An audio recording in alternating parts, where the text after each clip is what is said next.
Hello everyone, Assalamu alaikum. I hope you all will be good. Welcome to the next lecture in the series for pestle analysis. हमने अभी तक जो है वो pastel analysis में political factors cover कर लिए हैं, इकोनॉमिक फैक्टर्स कवर अप कर लिए हैं, जिसमें माइक्रो एंड मैक्रो इकोनॉमी की हमने बात की।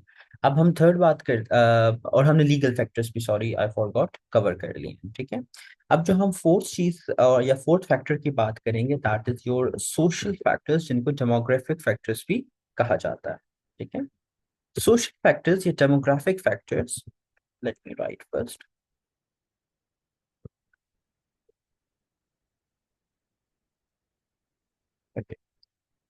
सोशल फैक्टर्स या डेमोग्राफिक फैक्टर्स जो हैं वो क्या होते हैं, ये बेसिकली आप यूं कह लो कि प्राइमरीली आपको ये बताते हैं कि एक स्पेसिफिक जगह की जो पॉपुलेशन है वो किस तरीके से स्ट्रक्चर हुई हुई है। Social factors and demographic factors, they tell you about a population of a specific area, that how the population is structured. Population का size कैसा है, जेंडर परसेंटेज क्या है, एज परसेंटेज क्या है, बर्थ रेट क्या है, डेथ एक्सपेक्टेंसी रेट क्या है, लोगों का लाइफस्टाइल कैसा है, लोगों के रिलीजियस बिलीव्स क्या हैं, लोगों का कल्चर क्या है, लोगों का कस्टम क्या है। तो ये तमाम चीजें आपको आपके सोशल फैक्टर्स या डेमोग्राफिक फैक्टर्स, जिनको हम कहते हैं, आपको बताते हैं। ठीक है। तो याद रखिएगा, सोशल फैक्टर्स आपकी सोसाइटी के बारे में आपको बताते हैं। ठीक हो गया। तो basically tells you about how a population in a specific area is structured in terms of social life, such as uh, such as size, ethnicity, customs, beliefs,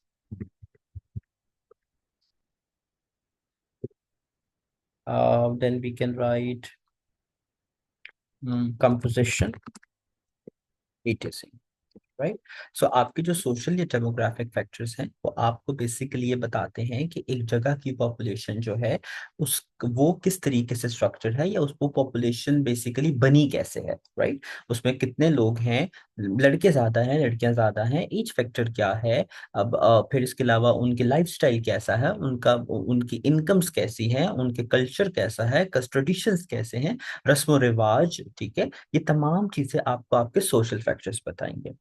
now अब आप थोड़ा सा इसको रिलेट करें कि देखिए, किसी भी कंट्री का या किसी भी जगह का जो सोशल फैक्टर्स होंगे किसी भी जगह के, वो आपके बिजनेस को डायरेक्टली एंड बहुत ज्यादा इन्फ्लुएंस करेंगे। Right?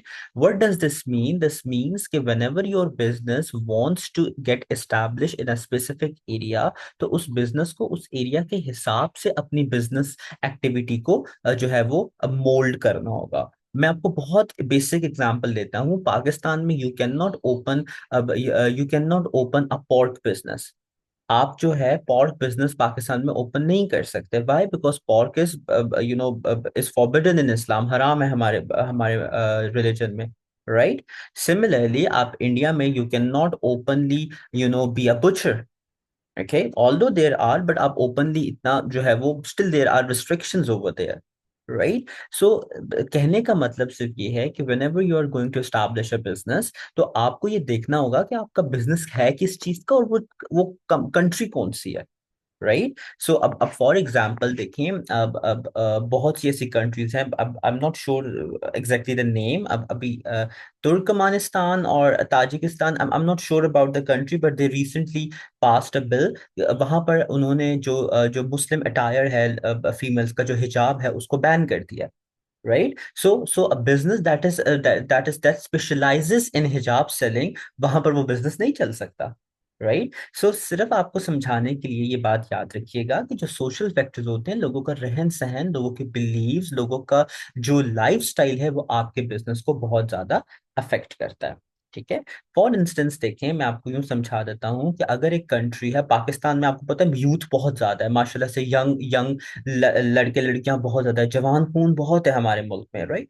दैट इज वाई हमारे मुल्क में पोटेंशियल है to be to grow in terms of economy. लेकिन अगर जापान की बात की जाए, तो जापान का आपको पता है बर्थ रेट बहुत थोड़ा है, राइट। वहां की जो ज्यादा पॉपुलेशन है वो एजिड पॉपुलेशन है, बूढ़े लोग हैं वहां पर। दैट इज वाई वहां पर people need young people to work, right. So ये तमाम चीजें आपके सोशल फैक्टर्स या डेमोग्राफिक फैक्टर्स में आ जाती हैं। आई होप सो यहाँ तक आपको काफी बातें जो है वो समझ में आ गई होंगी। अब इसमें कुछ चीजें हैं जिनको हम डिस्कस करते हैं कि कैसे ये फैक्टर्स, बीइंग सोशल फैक्टर्स, आपके बिजनेस को अफेक्ट करते हैं। सबसे पहले population size.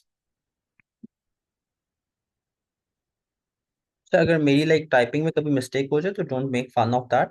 Obviously I am a human, so मैं जल्दी में टाइप करता हूँ तो कुछ कुछ वर्ड्स मिस टाइप हो जाते हैं, ओके। सो पॉपुलेशन साइज की अगर हम बात करें तो this is an obvious reason कि जिस कंट्री का जितना बड़ा पॉपुलेशन साइज होगा उतने ही चांसेस होंगे आपके बिजनेस के थ्राइव करने के, राइट। अब देखो, अगर आपकी पॉपुलेशन साइज जो है यहाँ पर इंक्रीज कर रहा है, राइट। इंक्रीज साइज, अगर आपका साइज पॉपुलेशन का इंक्रीज कर रहा है तो आपको क्या मिलेगा? आपको मिलेगी ग्रोथ इन बिजनेस एक्टिविटी। ऐसा ही है, आई होप सो यहाँ तक बात समझ में आ गई होगी कि जितना ज्यादा पॉपुलेशन साइज आपका बढ़ेगा उतना ही आपके बिजनेस में जो है वो ग्रोथ आएगी। लेकिन अगर हम इसमें इसमें जो है इस बात को कंसिडर करें कि पॉपुलेशन साइज तो आपका बहुत बड़ा है, ठीक है। आपका जो, मैं इसको पी साइज लिख रहा हूँ, आपका पॉपुलेशन साइज जो है वो बिग है, लेकिन लोगों की जो इनकम है वो क्या है? वो लेस है। पॉपुलेशन बहुत बड़ी है, जिसकी वजह से जो है वो आपकी, अब पॉपुलेशन ज्यादा है, लोगों को जॉब्स नहीं मिल रही, तो लोग लो इनकम पे काम करने लग जाएंगे। जब इनकम कम होगी तो आपके बिजनेस की ग्रोथ जो है वो लिमिटेड हो जाएगी, ओके। सो देखें, एक चीज को समझने के डिफरेंट पर्सपेक्टिव है, तो इसका ये हरगिज मतलब नहीं है कि जो बात मैं बता रहा हूँ आपने सिर्फ उसी पर्सपेक्टिव से इसको सोचना है। You need to broaden your skills, and that is why this is the major thing कि जो स्टूडेंट्स इसमें स्ट्रगल फेस करते हैं, दैट इज कि उनको जो पढ़ाया जाता है बस वो वही समझ लेते हैं, उसको मजीद डिफरेंट सिनेरियोज में पुट करने की कोशिश नहीं करते, ठीक है। पॉपुलेशन साइज बेशक बड़ा हो जाए आपका, लेकिन जब पॉपुलेशन साइज बड़ा होगा, खुद सोचो कि लेट्स से इकोनॉमिक ग्रोथ उस कंट्री की इतनी अच्छी नहीं है, पॉपुलेशन बहुत ज्यादा है। जैसे पाकिस्तान की एग्जांपल ले लो यार, पाकिस्तान में 23 करोड़ आवाम है, आगे 24 करोड़ होगी शायद, राइट। 23-24 करोड़ आवाम है, तो बहुत ज्यादा पॉपुलेशन है, बहुत ज्यादा यूथ है, हर बंदा डिग्री लेके घूम रहा है, पर जॉब्स नहीं मिल रही, तो लोग लेस इनकम से भी काम करने लग जाते हैं। यू अगर आप अपने इर्द गिर्द जो है वो चेक करो, तो there will be people earning just 10 और 15 thousand per month, and there are people जो एक दिन में 10-15 हजार जो है वो खर्च कर देते हैं। And trust me, I am not giving my example, okay. So just just telling you guys कि तो होगा क्या कि जब पॉपुलेशन साइज ज्यादा होगी, इनकम जब कम होगी, तो ऑटोमेटिकली आपके बिजनेस का जो ग्रोथ है वो इतना अच्छा नहीं होगा। फिर आप जैसा मर्जी बिजनेस ले आओ, लोग आपके बिजनेस को प्रेफर नहीं करेंगे। क्यों? क्योंकि होगा क्या इसमें कि जो आपके लोग हैं वो सेव करने लग जाएंगे पैसे, ठीक है। तो पॉपुलेशन साइज जो है वो हमेशा ही आपके बिजनेस को ग्रो नहीं कराएगा, ठीक है। तो आई होप सो यहाँ तक आपको समझ में आ गई होगी। आप इसको आप उल्टा भी कर सकते हैं कि पॉपुलेशन साइज अगर छोटी है तो लोगों की इनकम ज्यादा होगी, जॉब अपॉर्चुनिटीज होंगी, तो बिजनेस ग्रोथ जो है वो हो सकती है। तो अब आपने, अब देखो, अब हर चीज I can not write here, right. आपने उस चीज को खुद डेवलप करना है, और ये चीजें कैसे डेवलप होगी? जब आप लेक्चर ले लोगे, you will be having a concept, उस कॉन्सेप्ट को आप एमसीक्यूज में अप्लाई करोगे, right? So I'm also going to help you guys over the MCQs as well, and I will be making the separate videos for that later on over my website as well. Okay, so but this is something that you guys have to do. Okay, so I cannot give you the spoon with the halwa on it, and you just have to eat. You need to fill up your own spoon. अच्छा, चलिए number 2 पे हम बात कर लेते हैं, that is population ageing.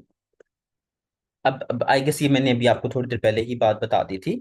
Population ageing में क्या होगा कि अब आपकी अगर ज्यादा पॉपुलेशन जो है वो ओल्ड है, ओल्ड पॉपुलेशन, मैं पॉपुलेशन की जगह जस्ट पॉप्यू लिख रहा हूँ, पोपू, whatever you can pronounce it, okay. अगर आपकी ओल्ड पॉपुलेशन है, तो अब कैसे बिजनेसेस आपके थ्राइव करेंगे? आपके पेंशन बिजनेस जो है वो थ्राइव कर जाएगा, आपका इंश्योरेंस बिजनेस जो है वो थ्राइव कर जाएगा, अल्लाह माफ करे आपके जो फ्यूनरल बिजनेसेस होते हैं वो आपके थ्राइव कर जाएंगे, राइट? सो ये तमाम बिजनेसेस जो हैं वो आपके थ्राइव करेंगे। तो यू नीड टू अंडरस्टैंड कि पॉपुलेशन अगर बूढ़ी है, ज्यादा लोग आपके बूढ़े हैं, old age businesses, yes, old age homes जो हैं वो आपके बहुत ज्यादा जो है वो अब थ्राइव कर जाएंगे, राइट? सो आप देखें इस तरीके से, अगर एक लेट्स से मैं जापान की एग्जांपल दोबारा दे देता हूँ। जापान में जो लोग बूढ़े, क्योंकि उनमें लाइफ एक्सपेक्टेंसी जो है ना वो बहुत ज्यादा है, लोग 100 ईयर्स के हो के अबव जो है वो उनकी डेथ होती है वहां पर, बहुत ज्यादा लोग जो है वो जीते हैं, राइट? सो होगा क्या कि जब लोग बूढ़े हो जाएंगे तो वो उस तरीके से इकोनॉमी में कंट्रीब्यूट नहीं कर सकते। दैट इज वाई देखो जापान की करेंसी बहुत लो है, okay, although still it's better than Pakistan, but still it's quite low international market में। तो होगा क्या कि जब वहां के लोगों की पॉपुलेशन ज्यादा है but they can not contribute positively in the economy, तो ऑटोमेटिकली आपकी इकोनॉमी जो है वो क्या करेगी, वो कम होती जाएगी, ठीक है? That is why Japan is always in need of young generation. So अब पॉपुलेशन बूढ़ी हो गई है, तो वहां पर उनको पेंशन चाहिए होगी, पेंशन रिलेटेड बिजनेसेस आप ओपन कर सकते हो, इंश्योरेंस बिजनेसेस ओपन कर सकते हो, फ्यूनरल बिजनेसेस ओपन कर सकते हो। Telling you guys, sound this sound very awkward कि आप फ्यूनरल बिजनेस स्टार्ट कर दो, एंड फ्यूनरल बिजनेस क्या होगा कि भाई आप बस दुआ कर रहे हो कि यार किसी की डेथ हो जाए, एंड हम उसको कॉफन प्रोवाइड कर दे, हम उसको फ्लावर्स, मतलब इस तरीके की जो उनकी सर्विसेज होती हैं, right? So it sounds very awkward but this is reality, right?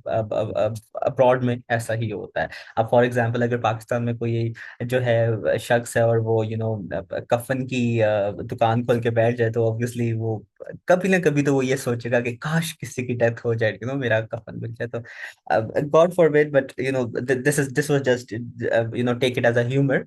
So I don't wanted to make this lecture boring, but trust me कि ये बड़े मजे का टॉपिक है, ठीक है? तो आई होप सो आपको ये बात समझ में आ गई होगी। इसी तरीके से देखो, अगर हम यंग जनरेशन की बात करते हैं, अगर हमारी पॉपुलेशन जो है वो यंग है, तो आपकी सबसे पहले तो इकोनॉमी ग्रो करेगी, because they are going to contribute in the economy. Young लोग होंगे, they will be working more, एक बंदा दो दो तीन तीन जॉब्स कर रहा होगा, राइट? और कैसे बिजनेसेस थ्राइव करेंगे? आपका जो न्यू फैशन बिजनेस है वो थ्राइव करेगा, न्यू फैशन थ्राइव करेगा, आपका म्यूजिक इंडस्ट्री थ्राइव कर जाएगी, आपकी आर्ट इंडस्ट्री थ्राइव करेगी, फिर आपके जितने टेक्नोलॉजी रिलेटेड बिजनेसेस होंगे वो थ्राइव करेंगे। टेक्नोलॉजी से याद आया कि अब पाकिस्तान इस्लामाबाद में रिसेंटली अनाउंस हुआ है कि they are opening an IT park. तो वहां पर इंटायरली आईटी से रिलेटेड जो है ना companies, they are going to work. So young population इस तरीके के ट्रेंड्स आएंगे। तो if you are IT company, you can easily go and work in that country, because आपको पता है कि लोग वहां पर मौजूद है, यंग पीपल है with good degrees and they are going to work. So this is how population aging is going to work. I hope so कि अब you guys will be able to understand, ठीक है? फिर इसके अलावा हम कुछ मजीद बातों की जो है वो डिस्कशन कर लेते हैं, दैट इज वेल्थ डिस्ट्रीब्यूशन। अच्छा, वेल्थ डिस्ट्रीब्यूशन का मतलब है कि कौन कितना अमीर है और कौन कितना गरीब है, राइट?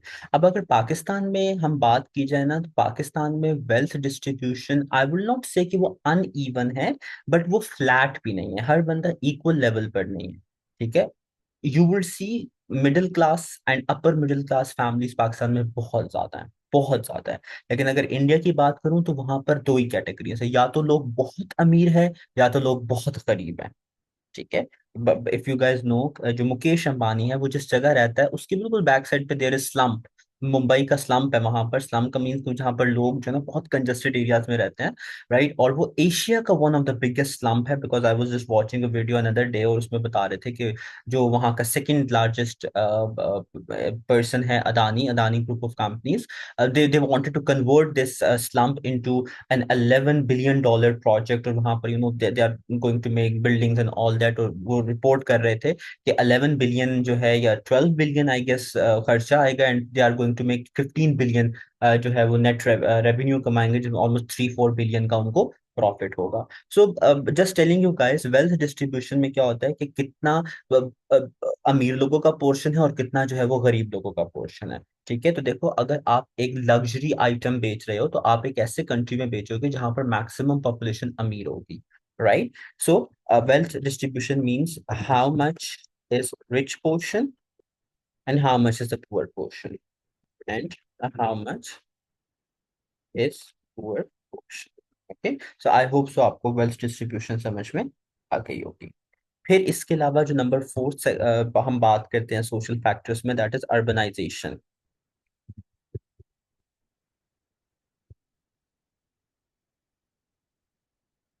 अर्बनाइजेशन का क्या मतलब है? अर्बनाइजेशन का बेसिकली मतलब होता है कि कितने लोग जो है वो आपके सिटीज में रह रहे हैं, द डिफरेंस बिटवीन और the people preference, let me first of all right, people preference of rural और अर्बन एरियाज। ओके, कि कितने लोग आपके सिटीज में रह रहे हैं, कितने लोग आपके जो है वो विलेजेस में रह रहे हैं। तो दोज कंट्रीज जिसमें लोग सिटीज में ज्यादा रहते हैं, वहां पर सिटीज की पॉपुलेशन ज्यादा होगी, तो this means your business can thrive well. But those countries जिसमें लोग जो है वो ज्यादा विलेजेस में रहते हैं, तो वहां पर आपके ऐसे बिजनेसेस थ्राइव करेंगे जो फार्मिंग से रिलेटेड हैं, जो पोल्ट्री या डेयरी से रिलेटेड है। तो इस तरीके, ऑब्वियसली विलेजेस में यही चीजें होती हैं, राइट? तो इन चीजों से ज्यादा आपका अगर फर्टिलाइजर का बिजनेस है तो आपका वो बिजनेस जो है वो जरूर थ्राइव कर सकता है। ओके, आई होप सो यहाँ तक आपको बात समझ में आ गई होगी। तो दीज आर बेसिकली अब बहुत से फैक्टर्स हैं, और अगर मैं इन पे एक एक पे डिस्कशन करने लग जाऊं इन डिटेल, तो आई गेस दिस 30 मिनट्स और 40 minutes of lecture would be not enough for that. तो हम आहिस्ता आहिस्ता थोड़ी थोड़ी बात करते हैं, बट कंसिडरिंग द फैक्ट, मैं यही अज्यूम करूंगा कि जो भी स्टूडेंट ये मेरा लेक्चर देख रहा है, उसको मैं अगर एक चीज बता रहा हूँ तो वो इतना कैपेबल जरूर है कि वो उस चीज को डिफरेंट पर्सपेक्टिव से जरूर सोचे। Okay, so I am trusting you guys over this, don't break my trust. Okay, because अगर ट्रस्ट तोड़ दिया तो फिर you can not mend the trust, right? Then हम उसमें बात करते हैं हाउस होल्ड की।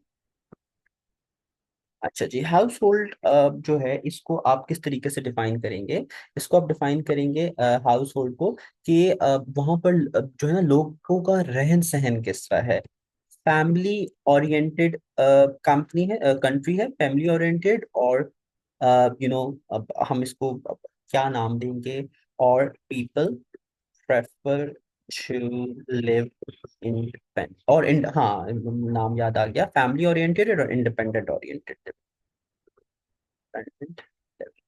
ठीक है, पाकिस्तान में आपको पता है फैमिली सिस्टम थोड़ा ज्यादा है, everyone lives with joint families. अभी आई वुड से कि जैसे within few years, last few years, जब थोड़ा सा मॉडर्नाइजेशन आई है पाकिस्तान में, तो लोग अब थोड़ा सा इंडिपेंडेंट होना स्टार्ट हो गए हैं। बट आई स्टिल, आई मैंने भी जो है ना ऑलमोस्ट अपनी लाइफ के फर्स्ट 12 इयर्स जो है वो जॉइंट फैमिली में गुजारे हैं। देन द पास्ट 11-12 इयर्स मैंने जो है अपने हम लोग अलग हो गए, राइट? सो बेसिकली जो है उसमें ये देखा जाता है हाउस होल्ड में कि आपकी जो कंट्री है वहां पर लोग जरा फैमिली ओरिएंटेड है, या लोग सिंगल होना पसंद करते हैं, या सिंगल इंडिपेंडेंटली रहना पसंद करते हैं। यूएस यूके की बात की जाए तो वहां पर everyone wants to live independently, right? तो फिर ये देखा जाएगा कि अच्छा, अगर एक कंट्री है जहां पर फैमिली ओरिएंटेड लोग रह रहे हैं, तो दिस मीन्स कि वहां पर रियल एस्टेट बिजनेसेस जो है, बड़े बड़े बंगलोज जो हैं वो आपके बिक सकते हैं। इसके अलावा फैमिली सर्विसेज जो होती हैं, इंश्योरेंस सर्विसेज हैं, आपके हाउस होल्ड के आइटम्स हैं, वो जरा ज्यादा बिकेंगे, राइट? इसी तरह ऑब्वियसली जब लोग साथ रहेंगे तो वेडिंग वाले सीन है, तो उस तरीके के बिजनेसेस हैं वो थ्राइव कर जाएंगे।